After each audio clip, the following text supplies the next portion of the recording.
तारीफ के मुताबिक लेकिन सिविल सोसाइटी होने के नाते बनता है कि आपकी फौज में हम नाज करते हैं, गर्व करते हैं कि उनकी क्षमता इतनी बड़ी है कि हर लिहाज से उन्होंने चुनौतियों का मुकाबला यहाँ पे किया और अपना झंडा बुलंद यहाँ पे रखा। कॉन्फिडेंस बिल्डिंग मेयर के तौर पर हमारे हिंदुस्तान के सभी वासियों का अच्छे ढंग से उनका कॉन्फिडेंस बढ़ा पाए। तो मैं उनके कामों की सराहना यहाँ पे करते हुए बहुत ज्यादा सवाल यहाँ पे हमारे नेता मीर साहब बरा साहब उसके बारे में बात यहाँ पे करेंगे, लेकिन हम महसूस करते हैं कि वो हिंदुस्तान की लीडरशिप जिसमें स्वर्गीय इंदिरा गांधी जी का भी नाम यहाँ पे आता है, वही भारतीय को इतने कई हजार फौजियों को सरेंडर करवा के मैं समझता हूँ एक इतिहास रचा था। आज वही फौज हमारी है जिसने बड़े अच्छे ढंग से अच्छे कारनामे दिखा के दुश्मनों के दांत यहाँ पे इकट्ठा किए। हम सब लोग मिलके उनकी सराहना करते हैं और आज के इस दिन को ये जय हिंद सभा के नाम पे सल्यूट करते हैं, भारतीय फौजियों पे नाज करते हुए। शुक्रिया। बहुत शुक्रिया। मैं हमारे ऑल इंडिया कांग्रेस कमेटी के महासचिव और जम्मू कश्मीर कांग्रेस नेशनल पार्टी के लीडर जनाब गुलाम अहमद मीर साहब से दरख्वास्त करूंगा कि वो इस सभा को खिताब करें। मेरी दरख्वास्त होगी जो साथी अब आ रहे हैं वो जरा पीछे की तरफ चले जाए, जगह है वहां खड़े हो जाइए, क्योंकि जो भी हमारे में से साथी नीचे उतर के तैयारी करना चाहते हैं को मौका दे सकता है ब्लॉक प्रेसिडेंट बाकी साथी, क्योंकि यहाँ मीडिया और ज्ञान देने के लिए जनाब मीर साहब मैं इनको नारा लगाऊंगा, आजाद हिंदुस्तान जिंदाबाद, आजाद हिंदुस्तान जिंदाबाद, इंडियन नेशनल कांग्रेस जिंदाबाद, श्रीमती इंदिरा गांधी, श्रीमती इंदिरा गांधी मीर साहब। मोहतरम तारिक हमीद कर्रा साहब, प्रदेश कांग्रेस के सदर, यहाँ पर मौजूद वर्किंग प्रेसिडेंट रमन बल्ला साहब और बोलाराम जी, रविंद्र शर्मा जी, सारे फॉर्मर एमएलए, फॉर्मर मिनिस्टर्स और कांग्रेस के सारी सीनियर लीडरशिप, जैसे रविंद्र जी ने बताया आप सबको, ये आज कोई पहला दिन नहीं, 22 अप्रैल को पहलगाम बाईसरन में जो वाक़ा पेश आया, उस 22 अप्रैल से ही लेकर एक तो दिखावे के लिए, फॉर्मेलिटीज के लिए, मीटिंग्स, रैलीज, ये तो हर स्तर पर वही रही, मगर इसमें सबसे बड़ा जो इस वाक़े के बाद जो शायद पहले देखने को नहीं मिल रहा था पूरे भारत देश में या जम्मू कश्मीर में, और वो सारी जम्मू कश्मीर की जनता ने वो किसी सोच से, किसी धर्म से, किसी रीजन से, किसी पार्टी से, किसी सोच से भी वाबस्ता थे, उसी 22 अप्रैल के शाम से पूरा मातम और पूरा दुख तमाम जम्मू कश्मीर की जनता ने और उसका साथ पूरे हिंदुस्तान ने दिया। हमें फख्र है कि इस मौके पर शायद इस तरह का जो वातावरण शायद देश में पहली बार, कुछ अनासिर ने कोशिश की थी इसमें राजनीतिक रोटियां सेकने की, मगर देश की जनता का जो सोच उभरा, उसने उन सारी राजनीतिक रोटियां सेकने वालों को जबान पर कर, और पूरे मुल्क में भी जो एक सरकार है, जो चुनी हुई सरकार है और जिसके तहत एक निजाम चलता है, तमाम पॉलिटिकल पार्टीज ने,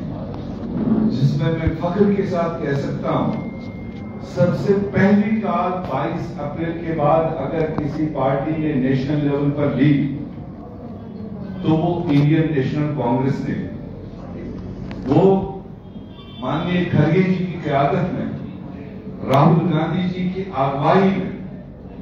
पहली कांग्रेस वर्किंग कमेटी की मीटिंग 23 अप्रैल को दिल्ली में आयोजित की गई और जिसमें कंप्लीट उस सदमे को लेकर वावेला, अफसोस और देश के साथ खड़ा होने के लिए अपील की और देश के तमाम सरकारी तंत्रों को कहा गया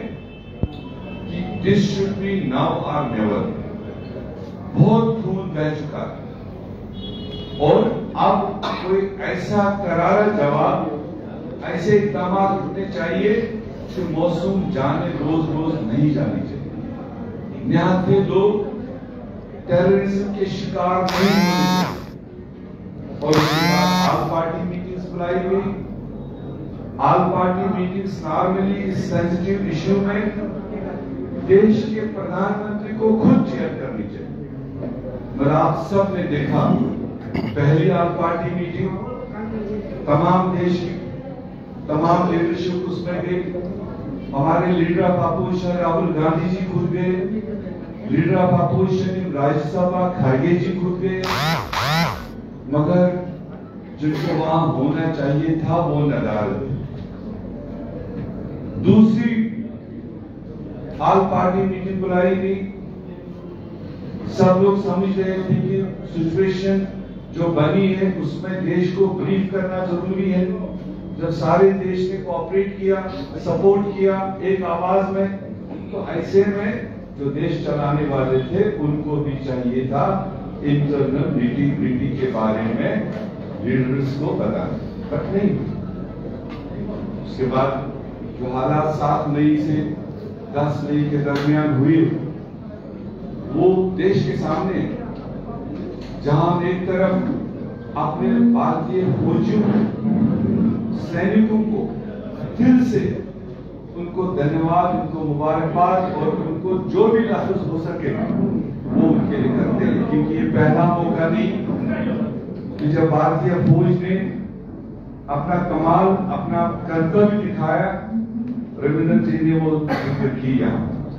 जब देश पर इस तरह की कोई भी आफत आई तो हमारे भारतीय फौजियों ने पूरी तरह से डट के मुकाबला किया और डट के देश की हिफाजत की। और आज भी जिस तरह से उन्होंने अपना काम अंजाम दिया उसके लिए हम उनका बहुत ही सराहना करते हैं। मगर सवालात हैं, उठेंगे, मैं नहीं बोलूंगा, समाज बोल रहा, चाहे वो 22 अप्रैल के वाकये को लेकर, चाहे 10 मई के जिस तरह से ये सारी खेल अंजाम हुई उस पर सवालात हैं। आगे मौके आएंगे। इस वक्त देश एक होकर सिर्फ और सिर्फ अपने भारतीय फौजियों के उसके बल को सपोर्ट करने के लिए हम यहाँ पर खड़े हैं। इसलिए इंडियन नेशनल कांग्रेस ने देश के 35 बड़े शहरों में इन सभाओं का आयोजन इस वक्त हो रहा है। किसी का आज होगा, किसी का कल होगा, किसी का परसों होगा। तमाम प्रदेशों में, तमाम बड़े शहरों में इस तरह की सभाएं आयोजित होंगी। लिहाजा मैं प्रदेश कांग्रेस कमेटी को, हमारे सदर साहब को, उनके पूरे टीम को, जिस तरह से इन्होंने भी, मतलब हम नहीं सोच सकते, मैं जाती तो नहीं सोच सकता था खरा साहब कश्मीर वैली के अंदर भी उन सारे जख्मियों तक पहुंचे जो इन हादसा में हुए, और उसके बाद वहां से चल के पुलिस हो, वहां का घर घर हो, जिसकी कोई कैजुअलिटी हुई, जिसका कोई नुकसान हुआ, एक एक घर जाकर पार्टी के बिहाफ से, पार्टी लीडरशिप के बिहाफ से ये सहानुभूति उनके साथ शेयर करके आए। राजौरी में हो, जम्मू के आसपास में उनके तकलीफ पहुंचे, वहां पहुंचे। यही एक पार्टी का फर्ज होता है कि वो वक्त मुसीबत में अपने लोगों के साथ खड़ा है। शायद कोई दूसरी पार्टी इतना डिटेल एक एक व्यक्ति तक मफाकत के साथ कह सकते हैं, जो बड़े बड़े दावे करते हैं, नहीं दिखाई दे रहे। जो दूसरी तीसरी पार्टियां हैं आंसू रोएंगे कहीं पर कैमरा के सामने, उनका फील्ड में उस तरह से नहीं दिखाई दिए जिस तरह से हमारी कांग्रेस पार्टी की क़यादत जम्मू कश्मीर में दिखाई दी। और मैं यहाँ पर ये भी नोटिस में लाना चाहता हूँ 22 अप्रैल का वाक़ा होने के बाद जिस देश के प्रधानमंत्री को सऊदी अरब छोड़ के न्यूज आई बजाय बिहार में चुनावी भाषण देने के, उस जगह पर पहुंचना जरूर चाहिए था जहां पर ये जख्म पहुंचे, उस इलाके में पहुंचना चाहिए था जहां पर यह हादसा पेश हुआ, सहानुभूति होती। और उसके बजाय हमारे बहादुर नेता राहुल गांधी जी ने एकदम 24 तारीख को श्रीनगर आकर उन बीमारों की हाल कुर्सी करी जो वहां जख्मी थे, अस्पतालों में थे, वहां सिविल सोसाइटी से बात की, वहां इंटरेक्शन किया, चीफ मिनिस्टर से मिले, गवर्नर से मिले, एक इमीडिएट ग्राउंड रिपोर्ट हासिल करने की कोशिश की जो एक लीडर का कर्तव्य होता है।